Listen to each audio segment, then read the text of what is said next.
Bon, déjà, il y avait une division entre ceux qui considéraient que de toute façon le mieux était de ne pas avoir de candidat à la présidentielle, tout simplement parce qu'en général les scores sont assez bas, et d'autre part parce que c'est pas dans leur esprit, c'est des parlementaristes les Verts.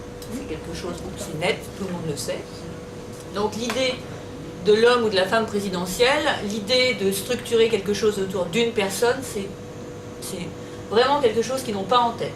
C'est vraiment, bon, Contre nature. c'est contre nature, c'est complètement contre nature. D'autre part, ils se sont dit, une partie se disait, si nous ne présentons personne à la présidentielle, vu la Ve République, nous allons disparaître. Ce qui va nous arriver, c'est qu'on va être pris en étau, on va disparaître. Donc il nous faut quand même arriver à quelque chose, arriver à avoir et un accord pour les législatives, puisqu'il nous faut un groupe que nous n'avons jamais eu parce qu'il n'y a pas le minimum de doses de proportionnel pour avoir un groupe, sinon les Verts ont eu un groupe depuis assez longtemps. Il nous faut un groupe pour pouvoir exister à l'Assemblée, et il nous faut aussi ne pas disparaître vis-à-vis des Français, donc avoir un candidat à la présidentielle pour porter le programme, toute l'originalité des écologistes. Donc finalement, ils ont décidé de ne pas choisir et d'essayer d'avoir les deux. Voilà. Donc au départ, l'accord devait être sans doute un gros accord. Parce qu'au départ, l'idée était que ce serait sans doute Martine Aubry qui allait gagner. Martine Aubry qui avait décidé de faire une campagne stratégiquement beaucoup plus à gauche, et donc d'essayer d'attirer dès le premier tour et les voix de l'extrême gauche et les voix des écologistes. Donc son positionnement était orienté vers la gauche et vers les écologistes. Patatras, c'est François Hollande qui se retrouve vainqueur des primaires.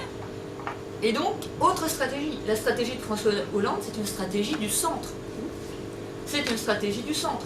Son idée, c'est d'essayer d'aspirer le plus possible de voix centristes, je suis désolée, au premier tour, Non, ça veut en se plutôt bien disant, pour voilà, si j'arrive à réussir mon coup de poker, si j'arrive à aspirer des voix au centre, et si j'arrive à être au deuxième tour, j'aurai automatiquement l'extrême gauche et les écologistes qui vont voter pour moi. Et s'ils ne sont pas à un niveau indigent, j'ai un réservoir de voix. Donc je peux faire un carton au deuxième tour. Donc je pense que c'est cette stratégie. Du coup, l'accord qui devait être un gros accord, avec aussi un accord avec une sorte de socle commun au niveau du programme, s'est retrouvé être en fait purement un accord parlementaire.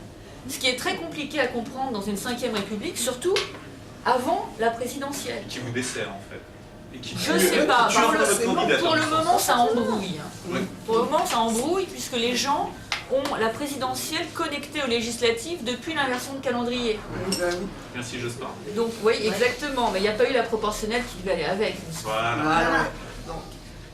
Et voilà, donc ça s'est retrouvé à être un accord de coalition. Et ça s'est retrouvé à être assumé comme tel. Voilà. Libérant, entre guillemets, libérant et François Hollande et Eva Joly au niveau de leur campagne.